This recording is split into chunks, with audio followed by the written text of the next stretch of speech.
Hello my 10th class students, कैसे हैं आप? आई होप आप अच्छे से पढ़ाई कर रहे हो.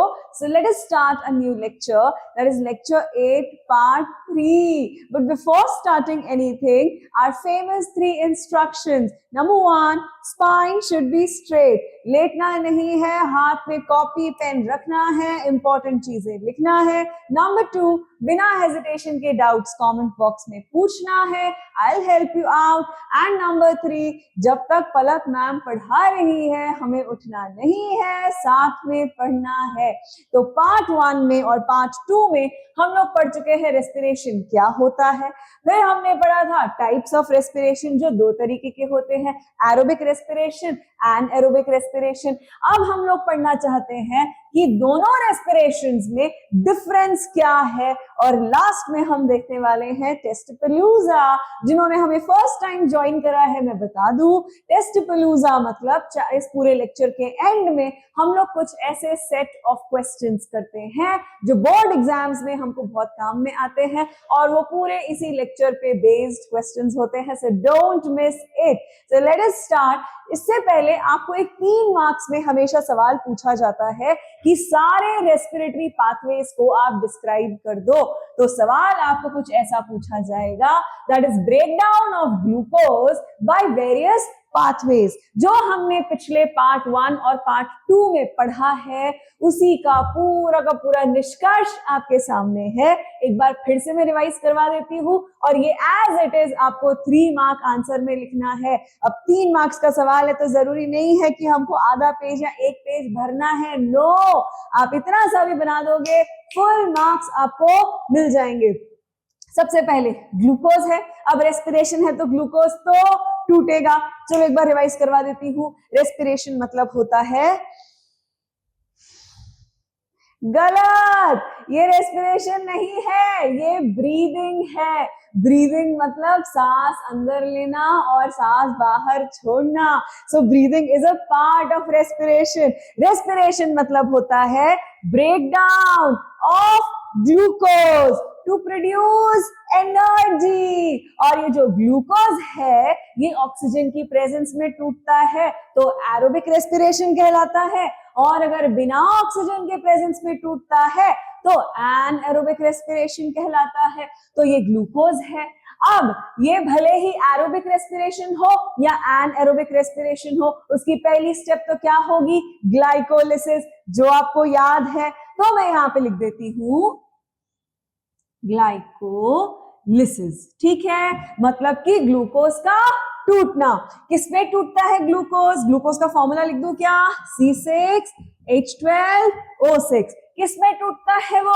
2 molecules of pyruvate and 2 molecules of ATP.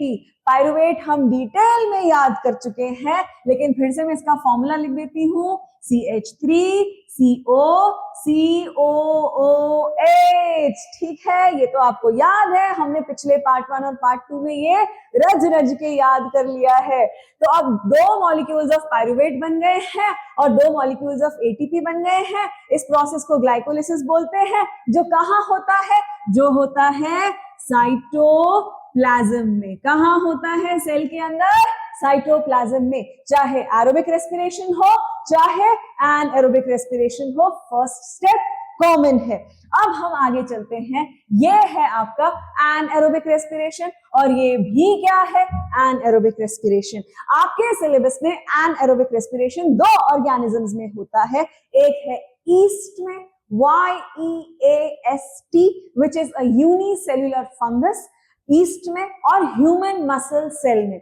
तो सबसे पहले हम देखेंगे कि जो ईस्ट है वो एनएरोबिक रेस्पिरेशन की सेकंड स्टेप कैसे परफॉर्म करता है. फर्स्ट स्टेप तो ये रही ग्लाइकोलिसिस. अब सेकंड स्टेप का जो नाम होता है दैट इज फर्मेंटेशन. क्या नाम है? फर्मेंटेशन. और ये जो पायरुवेट है अब ये साइटोप्लाज्म में ही बैठा रहेगा, तो मैं यहाँ पे क्या लिख दूंगी, साइटोप्लाज्म. साइटोप्लाज्म के अंदर ये पायरुवेट ने फर्मेंटेशन किया और बनाया C2H5OH, which is called as ethanol, या फिर इसी को हम बोल देते हैं इथाइल अल्कोहल, क्या बोल देते हैं, इथाइल अल्कोहल या फिर इथेनॉल, ठीक है। और साथ में क्या प्रोड्यूस हुआ है, कार्बन डाइऑक्साइड और 2 मॉलिक्यूल्स ऑफ एटीपी, यानी कि यहां से लेकर यहां तक पूरा ईस्ट का एनाएरोबिक रेस्पिरेशन हो गया, जिसमें एंड में मात्र 2 मॉलिक्यूल्स ऑफ एटीपी ही बना है, मतलब कि बहुत कम एनर्जी बनी है, क्योंकि ग्लूकोज का यहाँ पे ब्रेकडाउन तो हुआ मगर इनकम्प्लीट ब्रेकडाउन हुआ, इनकम्प्लीट ब्रेकडाउन हुआ या फिर इनकम्प्लीट कंबशन हुआ या फिर इनकम्प्लीट ऑक्सीडेशन हुआ, बात बराबर है। क्यों इनकम्प्लीट ब्रेकडाउन हुआ, क्योंकि ऑक्सीजन नहीं था और इसीलिए एनर्जी भी कम बनी है। अब हम बात करते हैं ह्यूमन मसल सेल्स की। ह्यूमन मसल सेल्स का जो एनाएरोबिक रेस्पिरेशन होता है वो भी फर्स्ट स्टेप यही है, दैट इज ग्लाइकोलिसिस। उसके बाद ये पाइरुवेट फिर से क्या परफॉर्म करेगा, फर्मेंटेशन परफॉर्म करेगा। क्या परफॉर्म करेगा बेटा जी, फर्मेंटेशन। कहां पे परफॉर्म करेगा, साइटोप्लाज्म में ही करेगा। आलसी है ये भी हमारी तरह, ओके, क्या हम आलसी हैं, साइटोप्लाज्म के अंदर फर्मेंटेशन कर लिया उसने और क्या बनाया, C3H6O3 बना लिया। और इसी को हम क्या बोलते हैं, हमने लास्ट लेक्चर में लर्न करा था, इसी को हम बोलते हैं लैक्टिक एसिड, और साथ में प्रोड्यूस हो जाता है 2 मॉलिक्यूल्स ऑफ एटीपी, ठीक है। यहाँ पे कार्बन डाइऑक्साइड नहीं बनता। और याद है लास्ट लेक्चर में हमने पढ़ा था कि ये जो लैक्टिक एसिड है ये जब हमारे जॉइंट्स में जाके जमा हो जाता है, इकट्ठा हो जाता है, तो हमको होते हैं मसल क्रैम्प्स, ओके।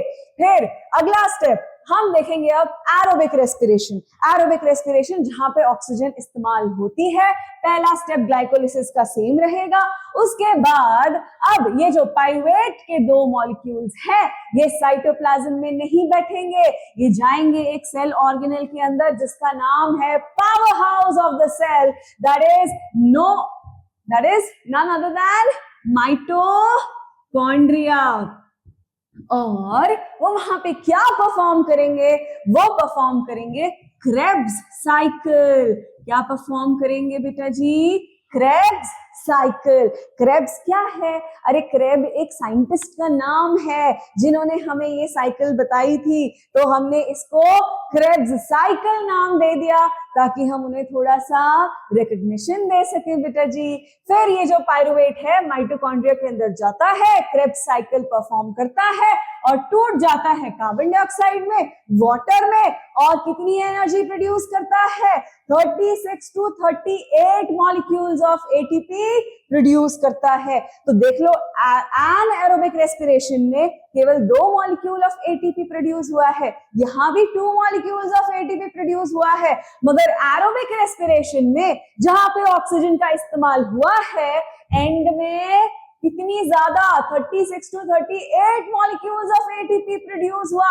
क्यों, क्योंकि यहाँ पे ग्लूकोज का कंप्लीट कंबशन हो गया है, ग्लूकोज पूरी तरह से टूट गया है, इसलिए यहाँ पे ज्यादा एनर्जी बनी है। तो बेहतर कौन सा है, एरोबिक रेस्पिरेशन की एनाएरोबिक रेस्पिरेशन? ऑब्वियसली एरोबिक रेस्पिरेशन, क्योंकि यहाँ पे एनर्जी ज्यादा प्रोड्यूस होती है। क्यों, क्योंकि यहाँ पे ग्लूकोज का कंप्लीट कंबशन होता है। अब हम देखेंगे एरोबिक और एनाएरोबिक रेस्पिरेशन के बीच में डिफरेंसेस, एज इट इज आपको 5 मार्क्स में ये डिफरेंसेस लिखना है, एक एक करके देख लेते हैं। एरोबिक रेस्पिरेशन जहां पे ऑक्सीजन इज रिक्वायर्ड, ये हम लोग अच्छे से जान चुके हैं, और एनाएरोबिक रेस्पिरेशन जहां पे ऑक्सीजन इज नॉट रिक्वायर्ड, यहाँ पे ग्लूकोज बिना ऑक्सीजन की मदद से ही टूट जाएगा, और एरोबिक रेस्पिरेशन में ऑक्सीजन की मदद से ग्लूकोज टूटेगा। अगला point, it occurs in cytoplasm and mitochondria. जो एरोबिक रेस्पिरेशन होता है वो कहाँ होगा, ये एरोबिक रेस्पिरेशन हो रहा है जो कहाँ होगा, पहले तो साइटोप्लाज्म में होगा और फिर माइटोकॉन्ड्रिया में भी होगा, ठीक है। और anaerobic respiration it occurs only in cytoplasm. देख लो, ये भी एनाएरोबिक रेस्पिरेशन है, ये भी एनाएरोबिक रेस्पिरेशन है, तो पूरा एनाएरोबिक रेस्पिरेशन सिर्फ और सिर्फ कहां हुआ है, साइटोप्लाज्म में। ग्लाइकोलिसिस भी साइटोप्लाज्म में हुआ, फर्मेंटेशन भी साइटोप्लाज्म में हुआ। तो बिल्कुल सही बोला इन्होंने। अगला difference, more energy is produced due to complete oxidation of glucose। यहाँ पे ग्लूकोज पूरा का पूरा टूट जाता है, इसीलिए ज्यादा एनर्जी प्रोड्यूस होती है। और इधर उल्टा, less energy is produced, why? Due to incomplete oxidation of glucose which is C6H12O6। अगला पॉइंट, एंड प्रोडक्ट्स आर, जो आखिरी में हमारे पास बचते हैं प्रोडक्ट्स, वो क्या है? Carbon dioxide and water. तो एरोबिक रेस्पिरेशन हमारा ये रहा। एरोबिक रेस्पिरेशन के एंड में हमारे पास आया है कार्बन डाइऑक्साइड और आया है वाटर, ठीक है। और एनारोबिक रेस्पिरेशन में एंड प्रोडक्ट्स हैं लैक्टिक एसिड और इथाइल अल्कोहल। देख लेते हैं लैक्टिक एसिड है क्या, ये रहा। एनारोबिक रेस्पिरेशन जो ह्यूमन मसल सेल करता है, वहां पर एंड में क्या बनता है? लैक्टिक एसिड, सही बात। और जब ईस्ट एनारोबिक रेस्पिरेशन करता है तो एंड प्रोडक्ट क्या बनता है? इथाइल अल्कोहल या फिर इथेनॉल, और इसका केमिकल फॉर्मूला C2H5OH। बिल्कुल सही डिफरेंस बताया इन्होंने। लास्ट एक एग्जाम्पल क्या है? In most eukaryotic organisms. Eukaryotic organisms हमने लास्ट लेक्चर में डिटेल में समझा था, टेस्टपलूजा में समझा था। यूकैरियोटिक सेल्स मतलब जहां पे सारे के सारे वो सेल ऑर्गेनल्स प्रेजेंट होते हैं जिनके पास में मेम्ब्रेन होती है, या तो सिंगल मेम्ब्रेन या तो डबल मेम्ब्रेन या तो मेम्ब्रेनलेस सेल ऑर्गेनल्स, और इनका न्यूक्लियस वेल डेवलप्ड होता है। लेकिन जो एनारोबिक रेस्पिरेशन होता है वो कहां कहां होगा? आरबीसीज में होगा, रेड ब्लड सेल्स, हमारे रेड ब्लड सेल्स। फिर क्योंकि रेड ब्लड सेल्स में क्या प्रेजेंट नहीं होता है? माइटोकॉन्ड्रिया प्रेजेंट नहीं होता है। देन ह्यूमन मसल सेल्स, हमने लास्ट लेक्चर में पढ़ा था कि जब हम बहुत ज्यादा फिजिकल एक्टिविटी कर लेते हैं तो हमारे जो ह्यूमन मसल सेल्स हैं वो टेम्पररीली कुछ समय के लिए क्या परफॉर्म करते हैं? एनारोबिक रेस्पिरेशन परफॉर्म करते हैं, कम एनर्जी प्रोड्यूस करते हैं, 2 molecules of ATP energy he produce करते हैं, बट एटलीस्ट करते तो हैं। डूबते को तिनके का सहारा, हाँ, कुछ नहीं से कुछ तो अच्छा है। ओके, फिर ईस्ट हमने पढ़ लिया है, और ईस्ट को इसीलिए हम बेवरेज इंडस्ट्रीज में यूज करते हैं क्योंकि ईस्ट का एंड प्रोडक्ट होता है अल्कोहल, दैट इज इथेनॉल, और उसका हम लोग इस्तेमाल करते हैं to make the drinks which contain alcohol. तो इसीलिए ईस्ट को हम लोग बेवरेज इंडस्ट्रीज में भी यूज करते हैं क्योंकि वो एनारोबिक रेस्पिरेशन करता है और अल्कोहल बना के देता है। लास्ट है आपका बैक्टीरिया। बैक्टीरिया के अंदर भी एनारोबिक रेस्पिरेशन होता है। तो अब आप इसे अपनी कॉपी में अच्छी तरह से लिख लीजिए and then we will proceed. Very very important difference, okay, board exams पूछता ही है। अब टाइम फॉर टेस्टपलूजा। जितना भी हमने डिफरेंस पढ़ा है, ग्लूकोज के ब्रेकडाउन का जो पाथवे हमने देखा है, वो सब अभी यहाँ पे समझ में आ जाएगा कि हमने कैसे पढ़ाई करी है। सबसे पहले, which of the following is a key difference? एकदम अच्छा वाला difference, important main difference between aerobic and anaerobic respiration. Aerobic respiration produces more ATP. बिल्कुल सही बात है। कितना प्रोड्यूस करता है? 36 to 38 molecules of ATP produce करता है। बाकी के ऑप्शंस रीड कर लेते हैं, अगर कुछ ज्यादा सही मिल जाए तो। Anaerobic respiration occurs only in plants. No, अभी तो हमने देखा कहाँ कहाँ होता है anaerobic respiration? आरबीसीज में, जो कि एनिमल सेल्स होते हैं, ह्यूमन मसल सेल्स जो कि एनिमल सेल्स होते हैं। तो ये गलत है। ईस्ट, बैक्टीरिया, सब में क्या होता है? एनारोबिक रेस्पिरेशन होता है। So this is wrong. And नहीं, फिर है aerobic respiration requires glucose only. अच्छा, सिर्फ ग्लूकोज चाहिए, बिना ऑक्सीजन के ग्लूकोज टूट जाएगा? No, this is wrong. Anaerobic respiration produces oxygen. कहां से? गलत, बिल्कुल गलत। तो सही जवाब, aerobic respiration produces more ATP. अगला, what is the common step in both aerobic and anaerobic respiration? common step क्या है? पहला step, that is glycolysis. कहीं पे दिख रहा है क्या? ग्लाइकोलिसिस। क्या होता है इसमें? C6H12O6 किसमें टूटता है? 2 molecules of CH3 CO COOH and 2 molecules of ATP। तो चाहे एरोबिक रेस्पिरेशन हो चाहे एनाएरोबिक रेस्पिरेशन हो, ग्लाइकोलिसिस वाला स्टेप तो कॉमन है।